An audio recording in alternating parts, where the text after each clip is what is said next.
last I knew, Sean said they had it covered, but if you wanna check with Sean and make sure Sure, if there's any need, I got some names and some people. sure, Mr. Cheney for one. sure, thank you. Excuse me, if you have paint or chemicals, please go to the Jaga Trumbull Solid Waste website to get instructions for disposal. They will not be accepted at our facility during cleanup. That takes care of that. We have another announcement. I'm sorry? Sorry, I left it off, I cut off that sentence, that we're requiring ID to prove residency this year to drop off. Okay, we're going to, approve ID. If we don't know you, you're not gonna get in, but, we all know you. Last year, Well, did we not take paints and stuff and just put them in the dump truck and the guys took that over to Geauga? It was Geauga's dump truck. I don't know if it's just not available that day or what. I don't remember, Doug. I'm sure we did. Cause I was, having people come in, I was checking the, residents. Working that into. Do you remember, Courtney? Yeah, cause I had helped set the grant up last year. Jennifer Jones had said that they had their own truck and they were sending it to us. But I believe that they were renting that truck for the month of cleanup days, so if We didn't someone get else that is doing much it the same day, anytime, we did might not have been first to get it. The other question I had is, fluorescent light bulbs, are we taking those? As far as I know. We haven't Are passed. they hazard too? What's that? Fluorescent, I believe so. I think they are too. We had a bunch of them, show up last year. I think we took every one of them. We did, bundles of them, hundreds and hundreds of them, and I questioned that to check with Geauga, I guess. If they would allow us, then why can't we just use our 1 ton and have them put that in the dump truck bed and take it over to Geauga first of the next week? I'll check on the, Get that stuff paint out of chemicals. circulation, because, you know, and you're gonna, we always, even making the announcements, have 30 cans of that stuff show up. And you're sending people back home, you don't know what's happening to it. I'd rather get it off the streets if we can. I'll check on that. Check on those things. Yeah, and see, what they say about that. Okay. Okay, another announcement will be the Champion Township garage sale date set for May 17th to 21st. The Champion Community Calendar will host the online signups again this year. If you do have a garage sale after the 21st, on the 22nd, as soon as possible, please remove your sign from the telephone pole and road right-of-ways and stuff like that there. We're pushing really hard to try to keep signs in this debris that people put in the road right-of-ways, and they leave it and they just go, whether it be political or advertisement. Now, if somebody comes to your house, like your son's building house and puts in Gravely heaters or something and puts their, that's fine. But when they just stick them in the road right away and say thank you, goodbye, and leave them there for us to look at forever and ever, that's not tolerable. That's not tolerable. It's not aesthetic nice. So, those will be the dates for the garage sales, and again, they'll all be free.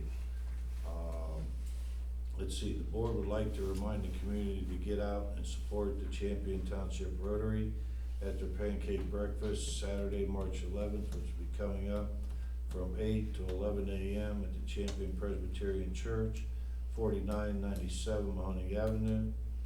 Kids games, face painting, free basket for the kids will be available along with the Easter Bunny. The breakfast cost is $8.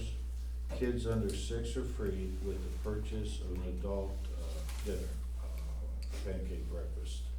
And we have our very own batter maker down here on the end. Mr. Rexby, you gonna be the Easter Bunny? I'm the batter guy. Bill's gonna be the Easter Bunny. No. I'm Santa Claus. Okay, you're Santa Claus. You shaved your beard. I did. Okay, So, now we're gonna move on to some old business. Architect update from the, working foreman, Sean Davis. He's not here tonight. Rex, do you have anything on that? Yeah, I talked to Tim Sexton maybe 3 weeks ago, and I told him to move forward in the design as originally presented. You know, I have a feeling this is gonna come in a little higher than what we expected. And I think he's also looking out, and possibly putting it out in a couple contracts, so that if total cost is more than what we can undertake, maybe cut something so that we can at least get the footprint and get it going. He brought me a drawing, last week, Rex, and, he was telling us it was about $100 a square. So we're on up to $400,000 for what we've got so far. We allocated $250,000 to that project.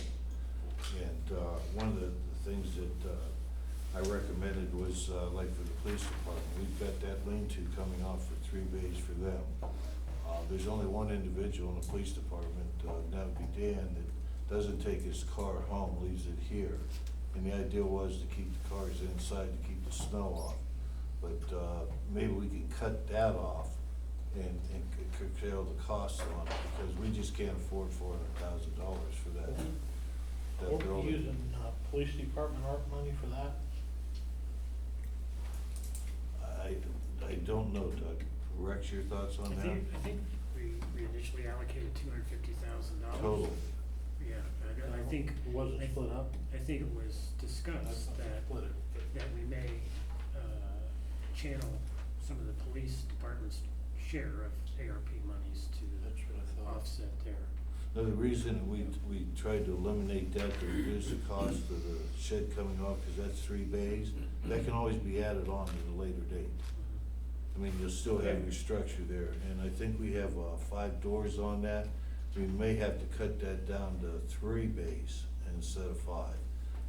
Cause the price of it is getting rather expensive. Probably gonna have to do without concrete, get the structure up. And then we'll- I mean, to me, that's most important, get our stuff out of the weather. Um, And it's a good thing, Doug, that we're doing what you said. If we would've had to put in, catch basins and drains and everything from collecting stuff, there's no way on God's green earth that we could afford this. To get this new, equipment that we have under roof. Cause we've spent a tremendous amount of money on equipment for the road department, and it's gotta get inside. Out there. It's just sitting out there, and it's not good in that slag. This building is truly needed. If we don't do it now, I don't foresee it ever happening. So this is a must thing that needs to get taken care of. Let's see, park update. I've been, doing a little bit. Mr. Thompson came in here at our last meeting and talked about pickleball.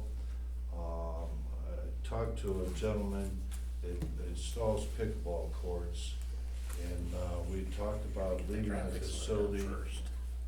We really don't have the funds to, put a park in, and it's just, nonsense to keep trying to kick this can down the road to say that we're gonna put a park in when we don't have the funds. The only way that we'd get that is we'd have to put a tremendous levy on to the taxpayers. And I don't think that that's something that's going to pass, or do I think it's necessary, in the place where it's at. What I did was, we talked about, leaving the soccer fields where they are, dressing them up, and, putting a pavilion up, getting the people from, TCTC, the kids to put picnic tables up, fireplace, a few fireplaces around there. And the pickleball courts, we could put in 4 pickleball courts. Now, this is with them doing all the work. Everything but the chain link fence would be, $33,000 approximately to put 4 pickleball courts in. Now, we have that. Another idea would be put gravel around the, soccer fields itself, so you have a walking track. We're trying to make it to where it would be,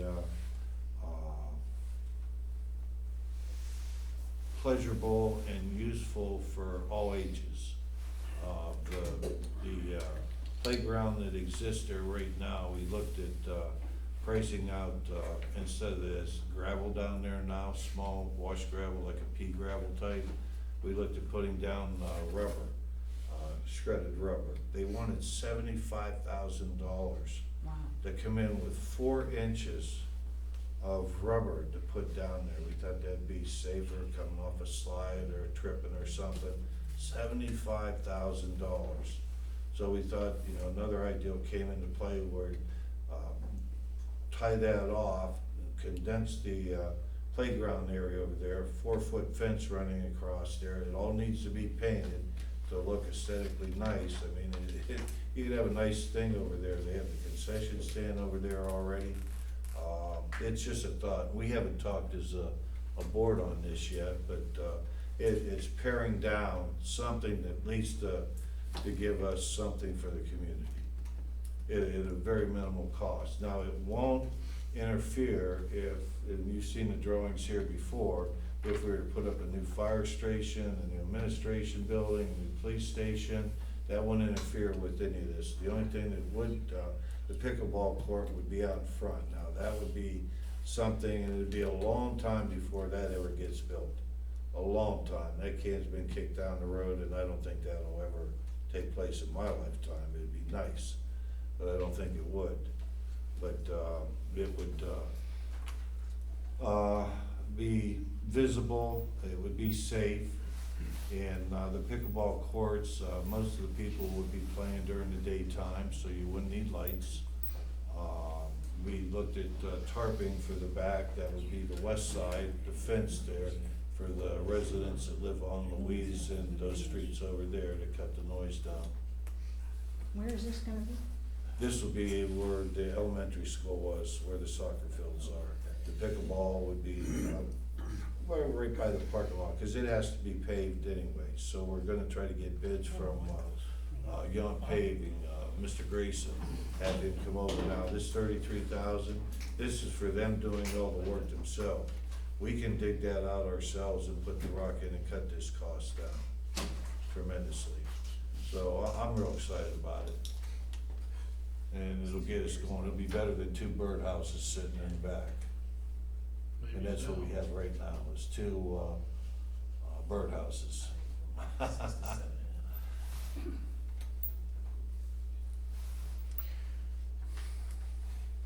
Wow. It's the first I've heard all this. Me too. What's that? Boom. It's just a thought. I know, and I know I've thrown out possibly, utilizing that old central property and upgrading it, putting some money into the field. The fields need a lot of attention. It's a shame that these kids play on those fields. I mean, first touch is everything, and it's tough to get first touch on a field like that. What's that, Rex? The fields need addressed, but you also, if you're gonna have any kind of restrooms or concessions, I would think you would need the sewer line run back to, and if I recall, I'll have to double check, when they tore down Central School, I think they left the sewer line and they capped it. And I'm not sure how far back it is, I wanna say it was towards the back of the building where they capped it, so. That's what I believe. Yeah, so, and then you would need to run water back there. And as far as the playground area goes, I would assume part of the $75,000 you were talking, they have to take all that pea gravel out of there. Well, no, the tire shredding is out at 75,000. We can't afford to. No, I'm sorry. I'm just saying what reflected that $75,000. They're gonna have to take all that pea gravel out of there before they put in the shredded tires. I'm not sure that pea gravel meets our insurance regulations.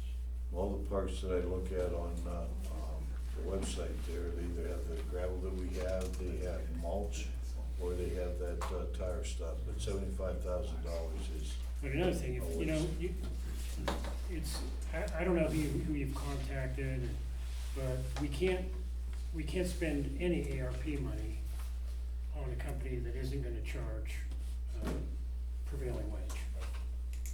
You know, they might be giving you a price where, okay, we can go in there and do this for that, but they have to understand that they can't do it for that if they have a laborer they're paying $10 an hour, that's not gonna fly. They're gonna have to pay their prevailing wage, union labor cost. So, if he gave you a price based on what he normally pays his guys, that's not gonna work, if you're gonna use ARP money. Yeah, no, this fella here, Rexton, I'm sorry, I don't have, the different places, he's got like Hudson, he's got some, big, I mean, they're putting in a dozen up in Hudson, and I'm sure that Hudson's not gonna let them bring in, non-prevailing wages, they're gonna be following everything that we need to I didn't know follow. where you got your estimates, I'm just throwing This it was out. just one individual. He has to be aware that it has to be prevailing wage, Correct. so. I will say that pickleball has been the most requested thing when it comes to the park. The rest of it, And you know, if a you, little shocked at all this. you gotta be careful, you said you put the pickleball courts, you can't take away from the area that the soccer fields are currently using, because, I mean, how many soccer fields are there, Jim, 7? Ooh, yeah, I think so. Let's see, U12, U15, U10, U8, 2 U6s. So yeah. You already have a parking problem there too, I don't know where you're gonna locate for pickleball courts and leave any room for soccer to park, I don't know. You gotta leave the footprint for the Concession and fire station, Yeah. administration. restrooms and, yeah. The playground could be condensed though. The playground is very sparse. What do you mean by condensed? You could take all the structures that are in the playground and put it into like 60 or 70% of the footprint of the playground, and then put the pickleball courts in the remaining space after you condense it. We're afraid to try to get that equipment out of the ground. Yeah, like the swings and stuff, you're like 60 feet from anybody in some of those areas. It's pretty far. It's nice to let young kids run though. Yeah. Yeah. This is just, excuse me, this is just an ideal thrown out, it's something that the three of us will have to continue to look at here to, but I think it's an achievable goal. Instead of what we've been looking at drawings here, paying $26,000 to an architect to draw us up something that we'll never be able to achieve. That's throwing money away. For what we paid the architects, we could have the courts in, ourselves. I mean, it just takes someone that's got an eye and being able to, put these things together here. But, yeah, this is, just an initial thing, something that I feel that is achievable. And we can work on this during our workshop and everything, I mean, there's no constraints, and, I'm sure you guys have other ideals that, to throw in here that, would be, welcome. Any more discussion on that? No. Okay. All right, Tom, since you're the only one here, I've got Sean's, report for I'm sorry, Jennifer. You wanna go ahead and give your report, Tom? Sure. As many of you know, John Massett was in paramedic school. He was hired full-time as an EMT, but John is now a functioning paramedic, so we're very proud of him for that. For anybody that's been following that, that was the first person that we had put through the, program of taking non-paramedics in the township, paying for their schooling to bring them up to that status. Chief, thank you for your work on that. Tell Jonathan, same, congratulations, and, I'm proud that it worked. And, let's get a couple more through there and get our staffing working, please. We had fire extinguisher training at the assisted living. We had 2 CPR classes, house, and then we did a CPR class with the entire road department. So road and police department are now CPR and AED certified. We had a hydraulic line repaired on engine 21, and we found that during our weekly check. Holding tank was pumped and cleaned out, and then the squad bay, it was plugged, but anyway, we fixed that and cleaned that. We held 14 hours of fire training, which included building construction, red aid familiarization, and 6 hours of EMS training under geriatrics, and I forgot to put in there, we have 5 members attending hazmat technician class right now. Through the EMA, it's a 40-hour class, so they just started that. February alarms, we had 159, 145 of those were EMS, 14 of those were fire related, and we had 33 consecutive calls. Total mutual aid, we gave mutual aid 35 times, and we received mutual aid 4 times. Total calls year to date is 352.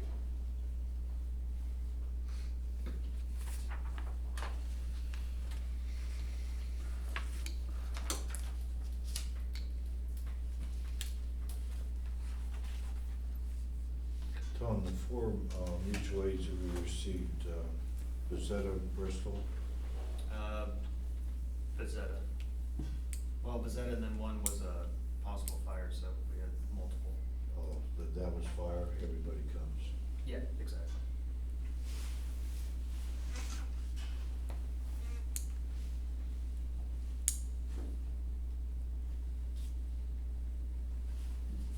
On the smoke alarms, do you change those out when we spring ahead or fall behind? Yeah, batteries, yeah, we're gonna put a thing out, but yeah. Is that spring ahead or fall behind? Both, yeah. Change your clocks, change your batteries.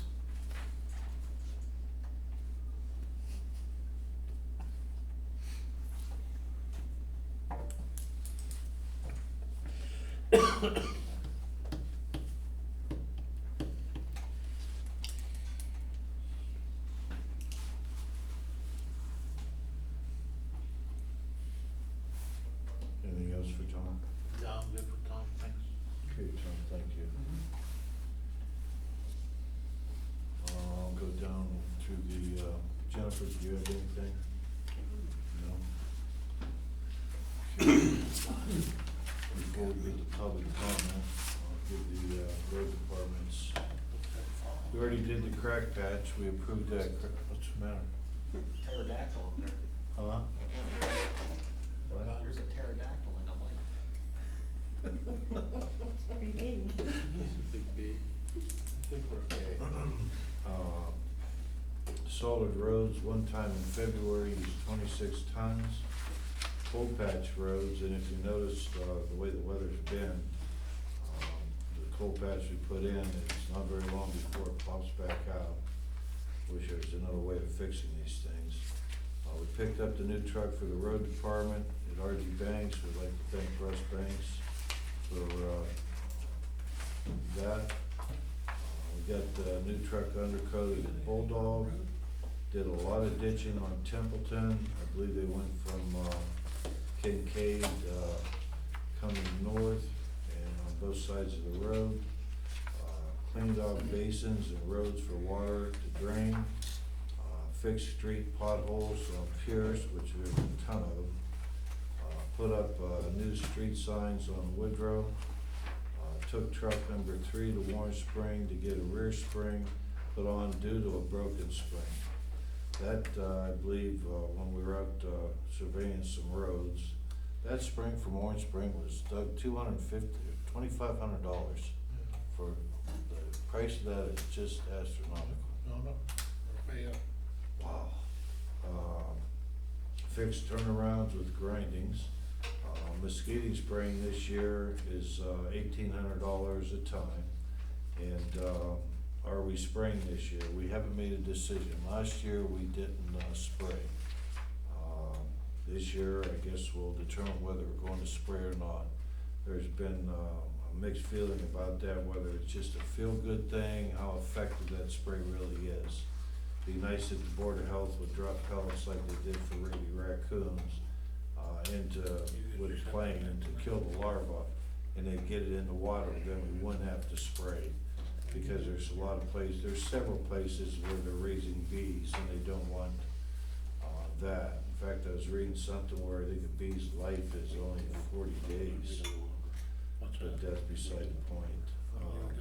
Clean up pine trees that fell down on Prospect, cut down dead trees down on Fairlane Drive, fix graves in cemetery that are sinking. Is that, answer some of those questions there. Put announcements on the website for cemetery cleanup day, April 22nd from 8 AM to 2 PM. Cleaned up berms on the road. We all got CPR training at the fire station, thanks to Chief Dempsey, so thank you. You never know when that's gonna come and, need that, it'd be nice to have a defibrillator also to They have carry one. along. They have one? Mhm. That's great. Cleaned up the berm in the cemetery, cleaned up the ornaments and flowers that have blown around the cemetery. And when we get a lot of wind, which we've had a lot of wind this year, people will put stuff on their loved ones' graves, and sometimes it'll blow off. And if it does blow off, we don't keep track of where they go or what stone that they're on. So if you come and you see something missing, it's not going to be there. It could be in our dumpster. Just to let everybody know, we're not unkind. We're just trying to keep it nice and neat, and these things do happen. It's an act of God.